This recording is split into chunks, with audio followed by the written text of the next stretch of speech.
asyrafil anbiya'i wal mursalin wa ala alihi wa sahbihi ajma'in. Subhanaka la ilma lana illa ma 'allamtana innaka antal alimul hakim. Rabbi shrah li sadri wa yassir li amri wahlul 'uqdatam min lisani yafqahu qawli. Amma ba'd. Alhamdulillah ala nikmatil Islam, alhamdulillah ala nikmatil iman, wa kafa biha min ni'mah. Alhamdulillah, segala puji bagi Allah Subhanahu wa taala yang menyehatkan kita, menyempatkan kita, membawa kita ke tempat-tempat yang di dalamnya isinya adalah ilmu, di dalamnya isinya adalah pembacaan Al-Quran, di dalamnya isinya adalah zikir, di dalamnya isinya adalah munajat, di dalamnya isinya adalah penyebutan manusia-manusia yang mulia di sisi Allah Subhanahu wa taala, bukan manusia-manusia yang mulia di sisi manusia. Karena setiap kemuliaan yang tidak bersambung kepada Allah Ta'ala, tidak bersambung kepada Rasulullah Sallallahu Alaihi Wasallam, sesungguhnya itu semuanya merupakan sebuah kehinaan.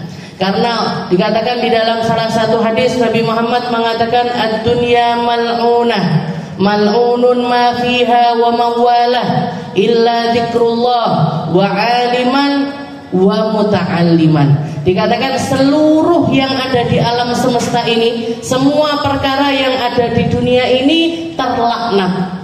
Semua perkara yang ada di dunia ini semuanya ada murkanya Allah. Semua ada laknat dari Allah Subhanahu wa taala, kecuali mereka-mereka yang menggabungkan dirinya di dalam tiga perkara. Kecuali mereka-mereka yang menggabungkan dirinya di dalam tiga perkara, yaitu zikrullah, ingat sama Allah taala. Orang punya hati, hatinya akan terlaknat kalau hatinya enggak diisi dengan Allah. Orang punya akal pikiran, orang punya mindset, orang punya siasah, strategi dan lain sebagainya, kalau enggak diatur dengan aturannya Allah Ta'ala, maka semua yang ada di dalam pikirannya terlaknat. Orang punya harta, harta ini akan menjadi sesuatu yang terlaknat kalau enggak ada ingat sama Allah Ta'ala di dalamnya. Ad-dunya mal'unah mal'unun ma fiha wa mawalah illa zikrullah wa aliman wa muta'alliman. Tiga golongan orang yang ingat sama Allah Ta'ala, atau segala sesuatu yang mengingatkan mereka atau di dalamnya dimasukkan ingatan-ingatan untuk selalu bertakwa kepada Allah Ta'ala. Setelah itu aliman, orang yang memiliki ilmu, orang yang mentelaah ilmu, orang yang memahami ilmu. Dan yang terakhir adalah mereka-mereka yang gak masuk di dalam golongan orang alim, gak masuk di dalam golongan orang berilmu, tapi selalu mencari ilmu. Jadi semua perkara-perkara kita, waktu kita terlaknat kalau enggak dimasukkan di dalamnya tiga perkara ini. Jabatan kita terlaknat kalau enggak dimasukkan di dalamnya tiga perkara ini. Harta kita, anak kita, rumah tangga kita, semuanya akan menjadi sesuatu yang penuh dengan murkanya Allah Ta'ala, kecuali dinaungi dengan aturan-aturannya Allah, kecuali pasrah taslim dengan segala sesuatu yang datang lewat lisan Nabi kita, Nabi Muhammad Sallallahu Alaihi Wasallam. Makanya jenengan beruntung pagi ini dihadirkan di tempat ini, belajar tentang permasalahan paling penting. Kemarin waktu haul guru saya mendatangkan guru saya dari Pekalongan, Ustazah Aisyah Baharun. Salah satu hal yang beliau wasiatkan kepada saya, Aminah, di majelisnya tolong ajarin ibu-ibu masalah wudu, masalah sholat. Jangan sampai orang-orang yang hadir di tempat kamu wudunya masih salah-salah, sholatnya masih salah-salah. Gitu Ustazah. Iya, semua ilmu tafsir penting, tapi lebih penting lagi kita belajar tentang perkara paling mendasar, yaitu sholat kita, wudu kita. Diajarin, mau kamu belajar ngajarin mereka sirah, bagus, penting. Tapi ilmu sholat ini adalah menjadi sesuatu yang terpenting. Jadi kalau yang belum kesempatan, dulu saya sudah di majelis kemis saya baca Sulamut Taufik juga bahas tentang fikih. Yang nggak kesempatan atau ikutnya baru-baru sekarang ini, monggo hadir di tempat ini untuk kita memperbaiki wudhu kita, memperbaiki sholat kita. Karena semua perkara, kalau sudah wudhunya keteteran, sholatnya keteteran, nggak karu-karuan. Jadi kita mau berzikir sebanyak apapun, sholat jungkir balik rokaatnya seberapapun, lek wudune salah. Kalau wudunya salah, kalau wudunya nggak sah, kalau istinja awalnya itu nggak sah, maka semuanya menjadi sesuatu yang percuma. Jadi yang jadi masalah orang zaman sekarang ini, PR utamanya umat sekarang ini adalah PR kebodohan. Mereka sibuk dengan berbagai macam ilmu, datang ke seminar-seminar dan lain sebagainya, tapi ilmu yang paling mendasar untuk memperbaiki kehidupan mereka seluruhnya justru malah diabaikan. Jadi bab wudu ini penting sekali. Makanya Nabi Muhammad sampai mengatakan, man hasuna wudu'uhu hasuna sholatu. Orang yang wudunya baik, sholatnya baik. Orang yang sholatnya baik, orang yang sholatnya itu baik, Allah Ta'ala akan memperbaiki seluruh perkara hidup dunianya sampai akhiratnya. Bukan cuma dunianya saja yang diperbaiki sama Allah Ta'ala, atau akhiratnya saja yang diperbaiki sama Allah Ta'ala, tapi urusan dunianya terselesaikan, urusan akhiratnya juga terselesaikan. Dan orang kalau wudunya benar, sholatnya benar, seperti yang dikatakan oleh Allah Ta'ala di dalam Al-Quran, innas salata tanha anil fahsya'i wal munkar. Salah satu pertanda kalau orang sholatnya benar, maka sholat itu akan menjadi pencegah mereka dari melakukan berbagai macam kemungkaran ataupun juga fahisyah. Fahisyah itu satu kemaksiatan, tapi identik pada kemaksiatan yang paling menjijikkan. Napa niku? Zina.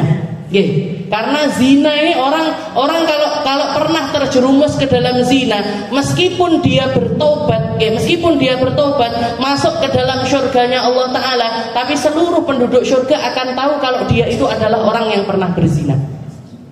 Kenapa? Karena ketika begitu masuk ke pintunya surga, kepalanya nunduk. Malu atas apa yang pernah dia perbuat pada masa lalu. Jadi dikatakan tanha anil fahsya'i wal munkar. Orang kalau sholatnya benar, ini akan mencegah dari berbagai macam keburukan. Makanya kalau jenengan ngomong, kalau jenengan bicara, itu orang sholat tapi kok korupsi, itu orang sholat tapi kok mencuri, itu orang sholat kok omongannya kotor, itu orang sholat kok begini dan lain sebagainya. Bukan salah sholatnya, tapi salah orang yang gak baik di dalam sholatnya. Kalau nggak wudunya yang bermasalah, ya sholatnya yang bermasalah. Kalau bukan wudunya yang bermasalah, maka sholatnya yang bermasalah. Nah, kita perbaiki dari awal, dari asasnya, dengan harapan wudunya kita tambah benar, tambah baik. Setelah wudu kita benar baik, nanti sholatnya kita juga benar juga baik. Bisa jaga sholat itu bukan cuma sebagai amaliyah, pokoknya sholat. Bukan cuma gitu aja. Wes duhuran, wes asaran, wes maghriban, nggak cuma gitu aja, tapi kita dapat sirnya sholat. Karena sholat itu penyambung antara hamba dengan Tuhannya. Penyambung antara hamba dengan Tuhannya. Kita lanjutkan pembahasan kita. Ini adalah bab terakhir dari wudu. Bab terakhir dari wudu. Kalau kemarin kita sudah bahas tentang nawaqidul wudu atau perkara-perkara yang membatalkan wudu, maka sekarang kita akan membahas tentang syurutul wudu. Syaratnya orang yang berwudu. Jadi syaratnya orang yang berwudu ini ada banyak, ada yang mengatakan 15, ada yang mengatakan 13, ada yang mengatakan 5. Kalau untuk orang kitab-kitab yang mutawalat atau kitab-kitab yang besar-besar biasanya sampai 15, 10. Ada banyak perbedaan, tapi kalau mau diringkas biasanya para ulama itu menjadikannya kurang lebih 5. Ini satu persatu akan kita bahas. Yang pertama adalah al-Islam. Setelah itu at-tamyiz. Al-Islam, at-tamyiz, naqa anil haid wan nifas. Kemarin saya bilang pede sama tulisan Arab saya, tapi ternyata nggak pede juga. Kok yo panggang elek. Jadi Islam, tamyiz, naqa anil haid, suci dari haid dan juga nifas. Setelah itu bersih dari segala sesuatu yang menghalangi wudu. Dan yang kelima adalah bersih dari segala sesuatu yang merubah air wudu. Ini kita jelaskan 5 dulu. Nanti kalau misalkan masih ada waktu, kita jelaskan lebih lanjut lagi. Jadi Islam, syarat pertamanya wudu adalah Islam wa tamyiz. Dan dua syarat ini adalah syarat sah untuk setiap ibadahnya manusia. Syarat sah asal syarat sah dari setiap ibadah seseorang adalah al-Islam wa tamyiz. Islam, Islamun nawi, orang niat butuh Islam. Orang niat butuh Islam. Dan semua amalan kebaikan itu membutuhkan yang namanya niat. Innamal a'malu binniyat. Katanya Nabi Muhammad, semua amal itu butuh dengan yang namanya niat. Setelah Islam, at-tamyiz. Tamyiz ini apa? Tamyiz ini mampu membedakan. Seseorang yang mampu membedakan, maka dua syarat yang pertama ini adalah syarat dari setiap ibadah. Karena sesungguhnya orang yang enggak Islam sekalipun sebenarnya mereka wajib beribadah. Seperti yang dikatakan di dalam Al-Quran, masalakakum fi saqar, qalu lam nakum minal musallin, walam naku nut'imul miskin. Katanya orang-orang ahli neraka yang masuk ke dalam neraka Sakor, ketika mereka ditanya masalakakum fi Sakor, apa yang membuat kalian ini masuk ke dalam neraka Sakor, maka mereka mengatakan qalu lam naku minal musallin, kami enggak masuk di dalam golongannya orang-orang sholat. Walam naku nut'imul miskin, dan kami juga enggak masuk di dalam golongannya orang-orang yang membayar zakat. Orang non muslim, kalau misalkan mereka melaksanakan sholat bisa, tapi nggak sah sholatnya. Tapi walaupun sholatnya mereka ini nggak sah, nanti di hari kiamat mereka akan tetap dituntut dengan kewajiban sholat tersebut. Dituntut dengan kewajiban sholat, dituntut dengan kewajiban zakat, dituntut dengan kewajiban puasa Ramadan, dituntut dengan semua amalan ibadah yang Allah Ta'ala wajibkan untuk orang yang Islam. Makanya di sini syarat pertamanya dari orang yang berwudu, ini orang istinja juga butuh ini, orang sholat juga butuh dua syarat ini, orang puasa juga butuh dua syarat ini. Cuman satu kelompok yang enggak, satu amalan ibadah yang enggak membutuhkan Islam buat tamyiz, yaitu sedekah.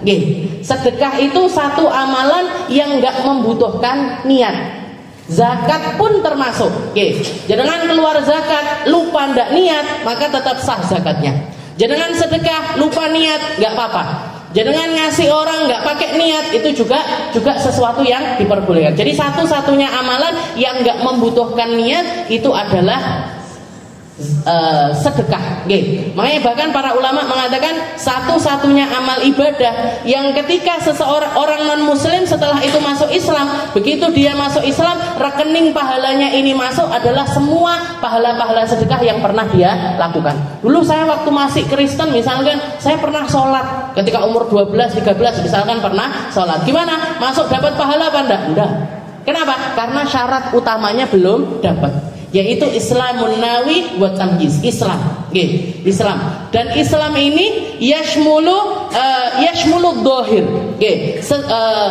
Jadi sesuatu yang kelihatan di luar seseorang dengan cara dia mengeluarkan kalimat tersebut. Kalimat apa itu? Syahadatain.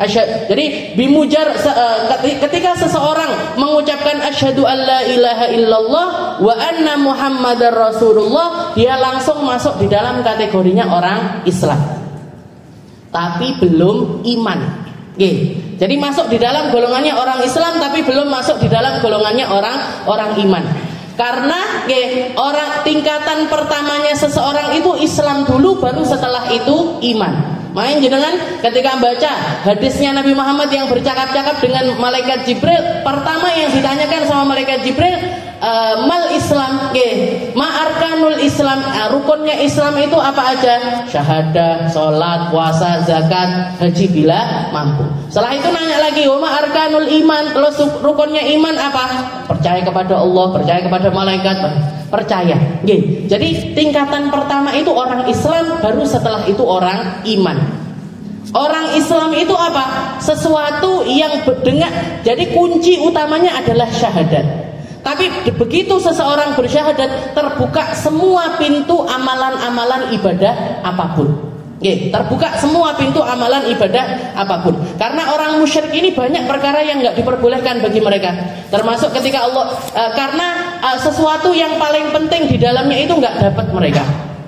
Allah Ta'ala mengatakan di dalam Al-Quran, innamal musyrikuna najis fala yaqrabul masjidal haram ba'da amihim hada. Salah satu hal yang Allah Ta'ala larang untuk dilakukan sama orang-orang kafir, sama orang-orang musyrik, orang-orang yang menyekutukan Allah Ta'ala, mereka dilarang untuk masuk ke dalam Masjidil Haram. Alasannya apa? Allah Ta'ala innamal musyrikuna najis. Orang musyrik itu najis. Tapi najisnya bukan najis dohir. Bukan berarti jenengan kalau tangannya lagi basah salaman sama koncone sing Kristen apa Buddha apa Hindu kudu tak resik iki. Enggak gitu. Jadi yang najis ini bukan dohirnya, tapi yang najis adalah batinnya. Apa yang najis? Akidahnya mereka. Yang najis keyakinannya mereka. Yang najis cara pikirnya mereka. Yang najis apa yang ada di dalam diri mereka. Najis ini harus dikeluarkan dengan cara mereka mengucapkan dua kalimat syahadat, asyhadu an la ilaha illallah wa anna muhammadar rasulullah. Baru setelah itu bisa melakukan apapun. Begitu juga ketika Allah Ta'ala negur orang-orang A'rabi, orang-orang Badui yang baru masuk Islam, mereka mengatakan amanna, kami beriman kepada Allah Ta'ala. Maka turun ayat kepada Nabi Muhammad yang mengatakan qalatil a'rab amanna qul lam tu'minu walakin qulu aslamna. Wahai Muhammad, orang-orang Badui ini mereka mengatakan kami beriman kepada Allah Ta'ala. Katakan kepada mereka, jangan bilang kamu beriman, tapi cukup katakan kamu ini adalah orang Islam. Kamu orang yang berpasrah kepada Allah Subhanahu wa Ta'ala. Berpasrahnya dengan apa? Berpasrah dengan 5 aturan yang Allah Ta'ala wajibkan bagi orang Islam. Syahadat, kalau udah syahadat berarti apa? Wajib sholat. Kalau dia nggak sholat berarti dia sedang membatalkan keislamannya. Orang setelah sholat apa? Puasa Ramadan. Kalau orang nggak puasa di bulan Ramadan, berarti dia membatalkan keislamannya sendiri. Setelah itu apa? Wajib zakat. Kalau hartanya sudah melebihi nisab, berarti dia wajib zakat mal. Kalau hartanya masih di bawah nisab, berarti dia wajib membayar zakat fitrah. Jadi aturan awalnya zakat fitrah ini wajib bagi semua orang yang Islam. Bahkan anak kecil, bayi yang baru lahir sekalipun wajib untuk berzakat. Namanya zakat fitrah, zakat diri, zakat untuk diri kita agar selalu ada di dalam fitrahnya, yaitu dalam masalah harta ini kita juga berpasrah kepada Allah Subhanahu wa Ta'ala. Setelah itu, setelah berzakat, setelah itu haji. Haji kalau mampu. Mampu ini badannya mampu, hartanya mampu, kekuatannya mampu, yang ditinggalkan ini juga mampu untuk ditinggal. Kalau belum mampu, saya duit punya Ustazah, saya duit punya, tapi kalau saya bawa ini duit saya semuanya dipakai haji, SPP anak saya nggak kebayar, sekolahnya mereka keteteran, berarti gimana? Belum wajib. Saya sudah punya harta, tapi kaki saya nggak kuat kalau dipakai untuk jalan. Kalau dipakai untuk jalan sendiri nggak kuat, bayar orang untuk nuntun, kuat apa enggak? Oh kuat saya. Berarti apa? Wajib berangkat plus pendamping yang nuntun dia. Jadi kewajibannya ini kewajiban alal istita'ah. yang batasannya ini adalah mampu dirinya, mampu kalau memang butuh pendamping, mampu membayari pendamping juga. Setelah itu mampu di dalam kesehatan, aman selama perjalanan, mampu bagi mereka-mereka yang ada di bawah nafkah kita. Nah, ini namanya orang Islam. Kalau mereka enggak, kalau salah satu aja hilang, berarti dia sudah membatalkan keislamannya sendiri. Walaupun nggak bisa tetap dibilang orang kafir. Nggak bisa jenengan bilang Jumatan kafir. Nggak bisa, Bu. Jadi masalah kafir ini, masalah orang bisa bilang atau memvonis seseorang, kamu orang kafir, kamu orang musyrik, kamu orang munafik, itu urusannya Allah, bukan urusannya jenengan untuk mengkotak-kotakkan manusia. Golongan gue loh, sing senengane ngono kuwi kafir gue. Yang sujudnya pakai batu misalnya. Nah, dengar ada orang Islam sujudnya pakai batu. Nah, ini kafir itu. Enggak berhak kita. Selama mereka masih beriman selama mereka melakukan ini, rukun Islam yang pertama, asyhadu alla ilaha illallah wa anna muhammadar rasulullah. Meskipun semua apa yang mereka lakukan ini enggak mereka lakukan, kita sebagai orang lain enggak berhak untuk menvonis orang tersebut. Jadi urusan vonis-menvonis ini gak bisa sembarangan. Nah, orang sekarang kok bisa orang tahlilan dibilang malbun neraka, tahlilan malbun neraka. Orang tahlilan masuk neraka itu jalannya dari mana? Ini kalimat yang jadi kunci pintunya surga. Jadi kunci pintunya beda masalah kunut, nggak kunut, masalah ngambil hadis sahih, hadis gak sahih, dan langsung golongan sesat. Tuhan apa kamu itu? Ya, kemana-mana kan? Al-Islam. Ini adalah yang pertama, Islam. Jadi syarat pertamanya orang berwudu adalah Islam. Al-Islam la yasihu min kafir li'anna al-wudu ibadah taftaqir ila niyah wal kafir laisa min ahliha. Jadi Islam ini menjadi sesuatu yang wajib karena niat. Karena orang wudu butuh sama niat, dan niat itu salah satu syaratnya, niat yang utama adalah Islamun nawi, Islamnya orang yang berniat. Lalu yang kedua at-tamyiz, fala yasih min ghairil mumayyiz li'anna al-wudu' ibadah taftaqiru ila niyyah wa min syurutin niyyah tamyizun nawi. Sama juga yang kedua adalah mumayyiz, Makanya jenengan kalau misalkan punya anak kecil, tapi sudah masuk usia tamyiz, usia tamyiz itu biasanya 6 tahun, 7 tahun, bisa makan sendiri, bisa minum sendiri, bisa cebok sendiri. Maka anak-anak ini sudah masuk di dalam usia tamyiz. Apapun ibadah yang mereka lakukan dianggap sebagai ibadah yang sah. Mereka sholat, sah sholatnya, puasa, sah puasanya, haji belum masuk ke dalam kategori sah, bukan masuk ke dalam kategori menggugurkan kewajiban, tapi sudah dianggap sah. Jadi anak kalau sudah masuk usia mumayyiz, belum gugur ini. Setiap orang Islam kan punya beban di atas dirinya untuk haji sekali seumur hidup. Seperti hajinya Rasulullah SAW. Kita jenengan semuanya punya kewajiban ini, haji di atas pundaknya, PR besar untuk melaksanakan ibadah haji. Nah, ibadah haji ini akan gugur ketika seseorang melaksanakannya setelah usia balik.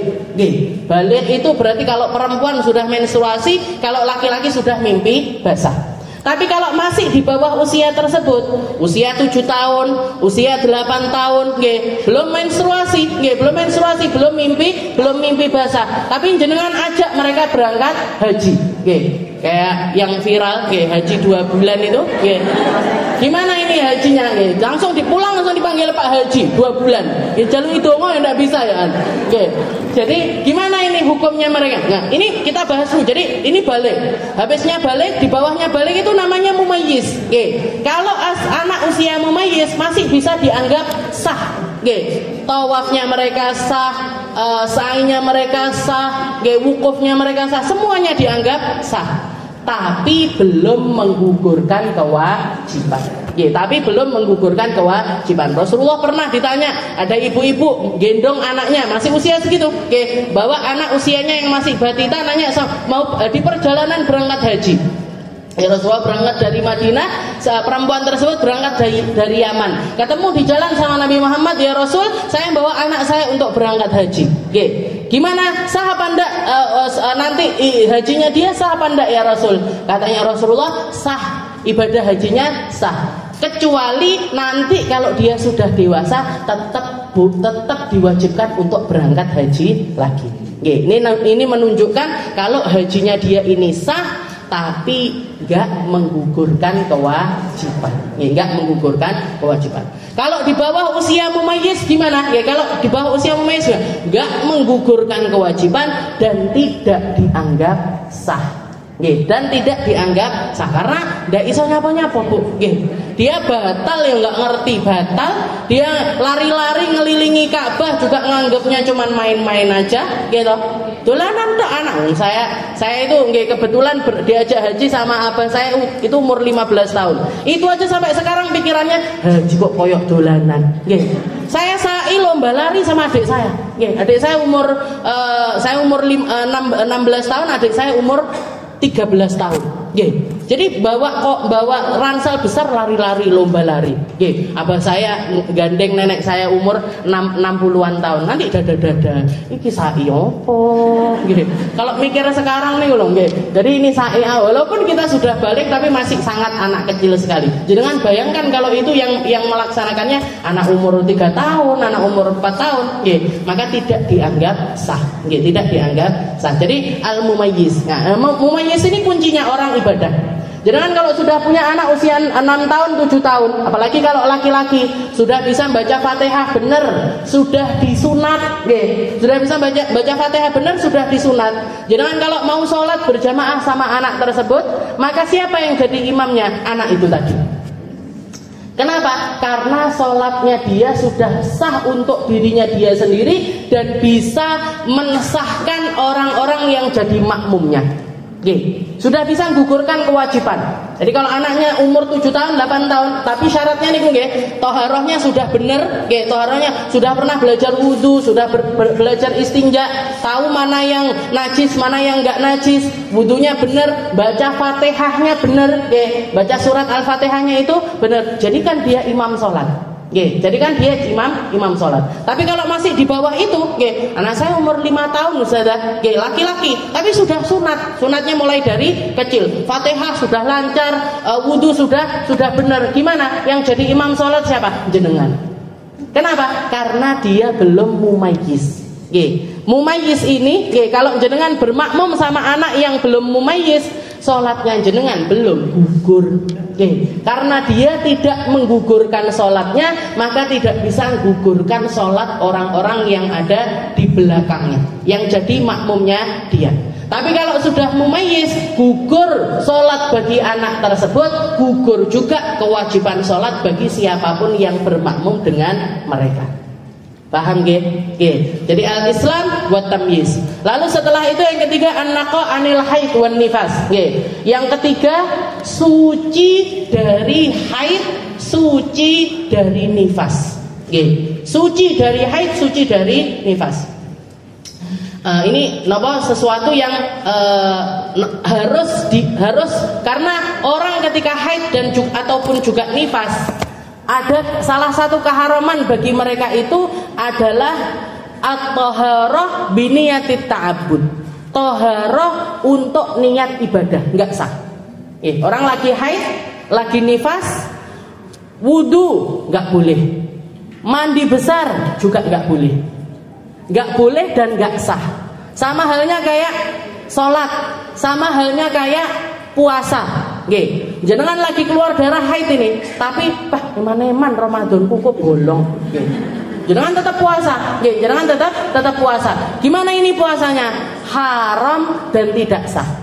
Haram, puasanya itu malah bukan dapat pahala, tapi dapat dosa. Kalau niatnya puasa, puasa loh. Kalau niatnya mek diet tok enggak apa-apa.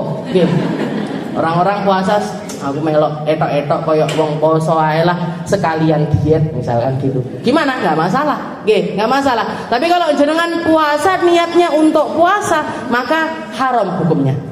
Haram hukumnya. Selain haram juga enggak sah. Nggih. Kalau nggak sah berarti gimana? Tetap wajib dikodok di hari yang lainnya. Tetap wajib dikodok di hari yang lainnya. Dan ini semua ibadah, termasuk yang paling sering dilakukan sama orang itu umroh. Nggih. Lagi haid, umroh atau haji. Nggih, umroh atau haji. Darahnya keluar ini, nggih, diampet-ampeti pakai pelanu tetap nggak kondal misalkan. Akhirnya dia tetap eman-eman yang kene mek seminggu, mosok ndak sholat di Masjidil Haram? Nggih, masa saya nggak tawaf, masa saya nggak sa'i? Akhirnya setiap kali mau waktu datang waktunya sholat dicuci kemaluannya, kalau nggak gitu mandi besar biasanya. Nggih, mandi besar, setelah itu wudu, berangkat ke masjid, setelah itu sholat di masjid. Jangan tahu ini keharamannya double. Wudunya, mandinya dia haram, wudunya dia haram, duduknya dia di masjid haram, sholatnya dia di masjid haram. Jangan bayangkan, haram tumpuk. Pulang dijaluk itu pulang minta doanya habis umroh, padahal umrohnya keteteran, nggak sah semuanya. Jadi ini pentingnya ilmu taharah. Jadi ketika kita wudu, salah satu syaratnya wudu itu an-naqo. Naqo itu naqo itu artinya darahnya berhenti dan sudah mandi suci. Darahnya berhenti. Darahnya berhenti ini gimana cara ngeceknya? Jangan keluar darah misalkan bulanan, keluar darah haid seminggu misalkan, seminggu. Pertama hitam, habis itu merah, akhir-akhir kuning-kuning. Akhir-akhir kuning-kuning. Hari ke-7 ini kuning-kuning. Nah, kapan ini boleh kita mandi suci? Setelah kuning-kuningnya habis, setelah kuning-kuningnya habis. Dan kalau kita cek, caranya ngecek haid niku nggih, jenengan ngambil 2 kapas, ngambil 2 kapas. Maaf, satunya didulit nih. Didulit nih neng di ustazah. Ndak dicopek nggih. Ditulit nih sedikit, dimasukkan ke kemaluan, ke vagina kita sedikit. Setelah itu kapas satunya kita ludahin. Setelah itu disamakan. Oh sudah putih, oh sudah bersih. Oh sudah putih, sudah bersih, maka silahkan mandi suci. Tapi kalau dilihat masih keruh, dilihat masih kuning, dilihat masih coklat, apalagi dilihat masih merah, jangan buru-buru mandi suci. Selak melek sholat misalnya, selak melek sholat. Jadi kita itu sholat karena diperintah sama Allah, nggak sholat juga karena diperintah dari Allah. Jadi ibadah itu bukan pakai logika-logikaan, bukan pakai seneng-senengan, tapi pakai aturannya Allah. Pakai aturannya Allah. Jadi seperti itu cara ngeceknya, Bu. Dilihat kok kuning-kuning, jangan buru-buru dulu. Dilihat masih keruh-keruh, jangan buru-buru dulu. Ingat ada seorang perempuan datang kepada Sayyidah Aisyah bawa itu kursoh, bawa kapasnya dia, dilihatkan kepada Sayyidah Aisyah, warnanya masih ada kuning-kuning keruh-keruh. Katanya Sayyidah Aisyah, la ta'jilna hatta tarainal qussoh bayda. Tunggu, jangan buru-buru mandi suci, tunggu sampai warnanya putih bersih. Kalau sudah kamu ngelihat putih bersih, silahkan mandi suci. Kalau belum ngelihat putih bersih, belum boleh mandi suci. Itu namanya naqo. Jadi naqo itu berhenti darahnya. Mau itu haid, mau itu nifas, benar-benar berhenti.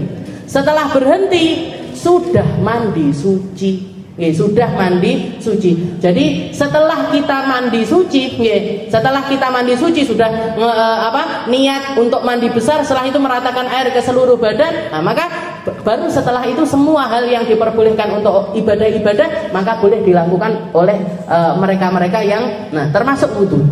Termasuk wudu. Wudu ini syaratnya adalah an-naqa minal haid wan nifas. Bersih dari haid, bersih dari nifas. Bersih dari haid, bersih dari nifas. Dan yang keempat, an-naqa yamna usulul ma ilal basyarah. Ini nomor 3 sama nomor 4 Nomor 4 sama nomor 5 ini mirip sebenarnya. Cuman mirip tapi berbeda. Mirip tapi berbeda.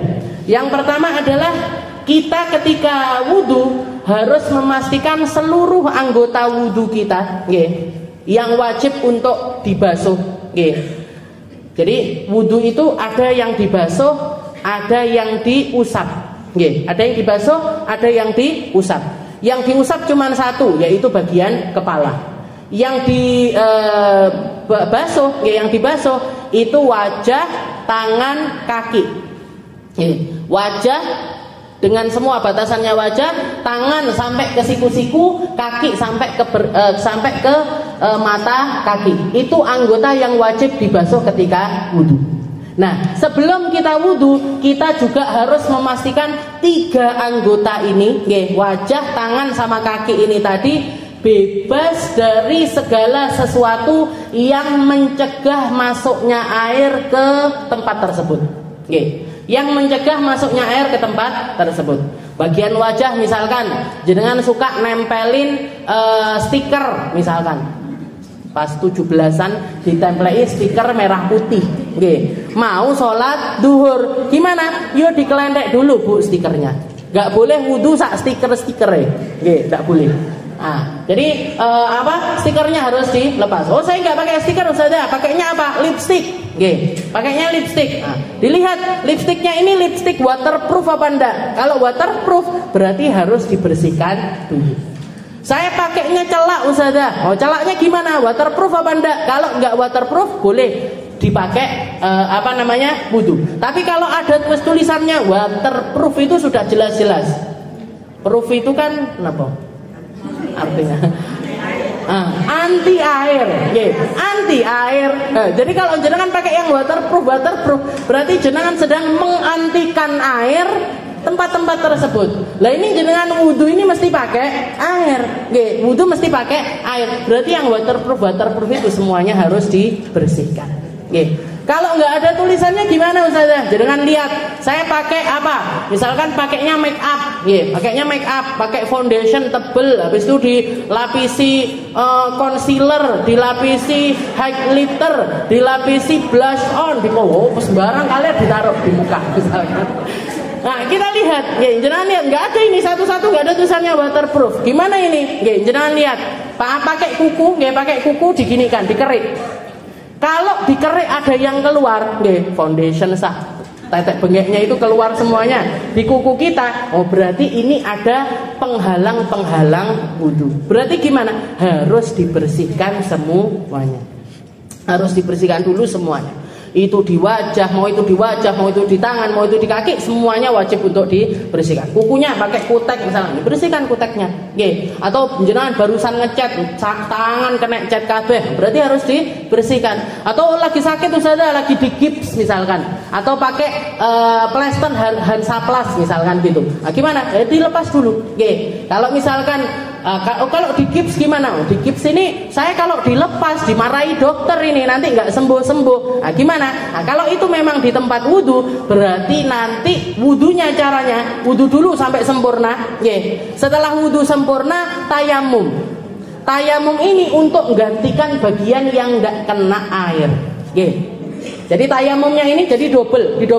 Kalau ada sesuatu yang memang menghalangi air di tempat wudhu kita dan memang nggak boleh untuk dilepas kayak gips itu tadi. Jadi bukan cuma wudhu aja atau mewuduin tempat yang selain di gips aja enggak, tapi wudhu setelah itu dikeringkan, setelah itu tayamum. Tayamumnya ini gunanya gantikan bagian yang nggak kena air wudhu. Tapi wudhu dengan cara semacam ini nanti kalau sembuh tetap wajib untuk dikodoi. Kodok sholat, masuk kodok wudhu. Yang dikodoi sholat. Jadi misalkan saya digips sudah ada 1 bulan.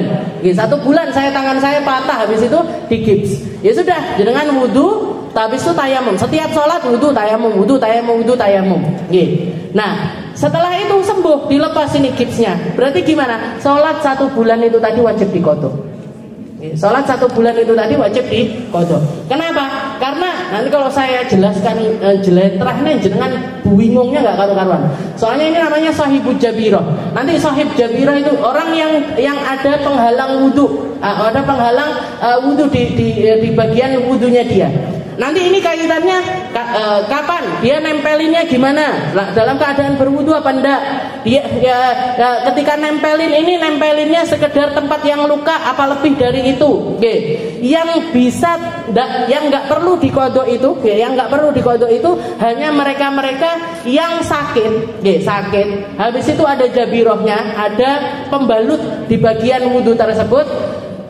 Dia tetap sah atau istilahnya sholat yang dia lakukan ini nggak perlu dikodok. Kalau cukup dengan wudu dan juga tayamum saja. Kalau itu pembalutnya itu tadi ditempelinnya dia dalam keadaan suci dari haid, dari nifas, suci dari hadas kecil, dari hadas besar, dan nempelinnya itu ala qadri hajah, cuman sebatas lukanya saja.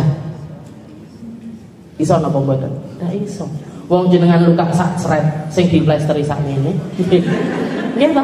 Nah, ini orang kita itu kan lebay sekali. Ya, lukanya seret segini, plasternya paling gede 20 cm. Jadi istilahnya baru bisa sah wudu kita dengan syarat tetap benar loh, nggih. Wudu dulu, habis itu tayamum. Nah, ini gimana? Nempelinnya lagi suci. Dari haid, dari nifas suci. Dari hadas kecil, dari hadas besar suci. Wong biasanya sing nemplei, kita perempuan ditemplei, yang nemplei perawatnya laki. Nanti kalau enggak gitu orang laki yang nempelin perempuan. Setelah itu nanti plasternya itu mesti lebih. Jadi bukan cuma di bagian luka aja, tapi bagian sebelah-sebelahnya luka itu mesti juga ditempelin. Ya apalagi gips. Gips itu sak tangan biasanya. Yes, berarti apa? Berarti wajib untuk dikodok nanti ketika sembuh. Nanti ketika sembuh. Kenapa kok gitu Ustazah? Karena ada bagian yang enggak sah. Yang enggak sah, yang enggak sempurna di dalam wudunya orang tersebut. Tapi ngeten, kenapa kok kalau gitu saya tak enggak usah sholat aja. Nanti sholatnya habis sembuh aja. Banyak orang ngomong seperti itu. Saya tak nggak usah sholat saja, nanti sholatnya ketika saya sudah sembuh. Bu, ya kalau panjang umur. Lelek nggak panjang umur. Ya kalau yakin kita bakalan sembuh, habis itu bisa ngodoi semuanya. Kalau enggak, fungsinya kita tetap sholat itu kalau sak wayah-wayah diambil sama Gusti Allah, kita itu dalam keadaan tetap menjalankan sholat. Makanya sholat itu sampai mati, bukan sholat ngenteni mati, ngenteni mati lagi sholat, disolati lagi.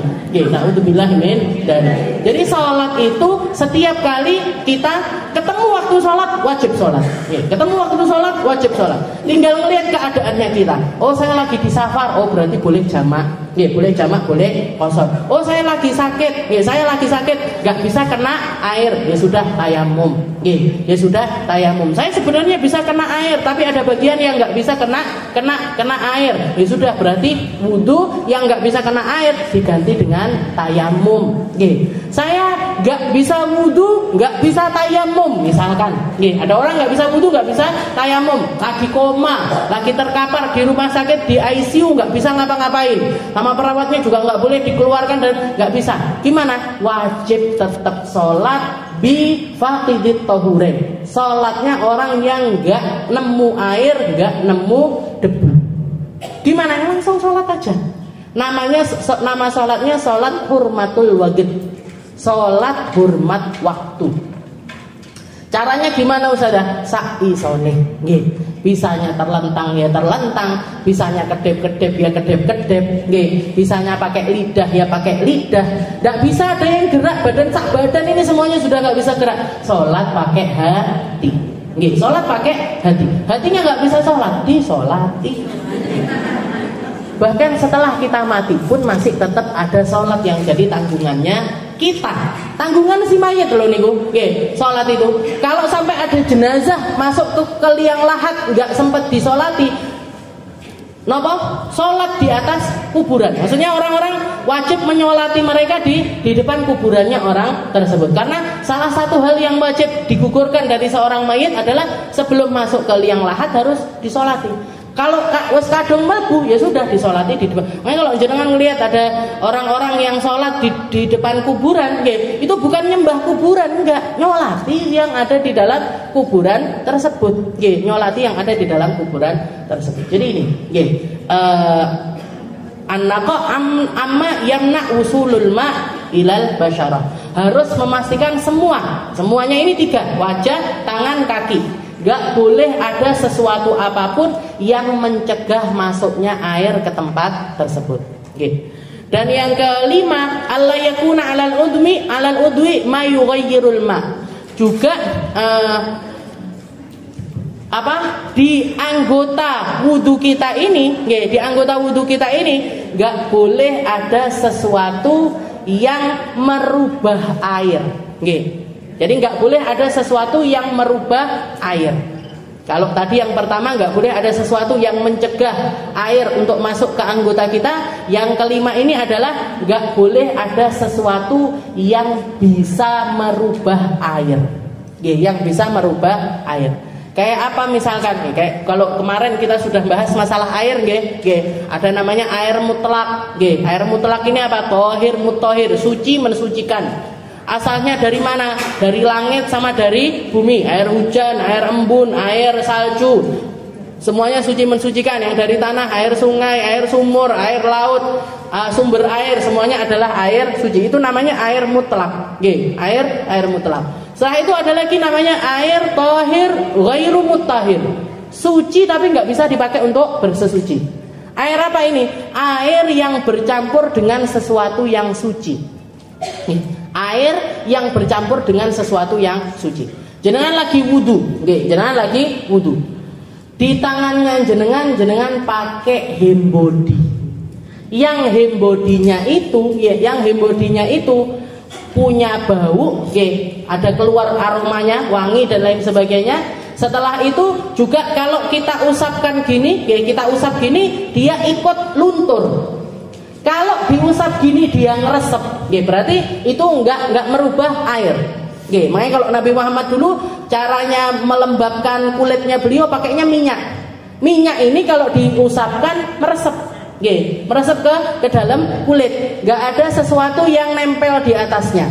Tapi kalau misalkan hembody itu ada yang ngeresep, ada yang enggak ngeresep. Ada yang ngeresep, ada yang enggak ngeresep. Ada yang kalau kita gini kan, apalagi paling seringnya itu yang nggak ngeresep itu yang kalau dipakai langsung bikin putih. Baru ngono nanti iklannya itu ngeten. Ini ya putih, ini nggak putih. Itu berarti sunblock ya namanya. Jadi itu berarti apa? Nanti kalau kena air balik nggak putih lagi Bu itu. Jadi kalau kena air dia berubah itu. Nah ini berarti apa? Berarti dia adalah sesuatu yang ada di anggota wudhu kita dan merubah air. Nah kalau air ini kita wudhu pakai air bersih. Kita usapkan di tangan kita yang ada hal-hal yang semacam itu, ada hal-hal yang modelnya semacam itu. Maka air kita ini yang pertamanya suci kena ke badan kita, akhirnya jadi air yang suci tapi tidak mensucikan. Suci tapi tidak mensucikan. Kenapa? Karena air kita jadi berubah. Maka ketika sebelum wudhu yang seperti ini pun juga harus dibersihkan. Kekutahan kecap misalkan, kekutahan kecap ya sudah sebelum wudhu diresik-resik kecapnya, kekutahan saus dan lain sebagainya, maka harus dibersihkan dulu baru setelah itu kita berwudhu. Jadi kalau misalkan yang seperti ini aja wajib dibersihkan, apalagi kalau ada sesuatu yang najis, apalagi kalau ada.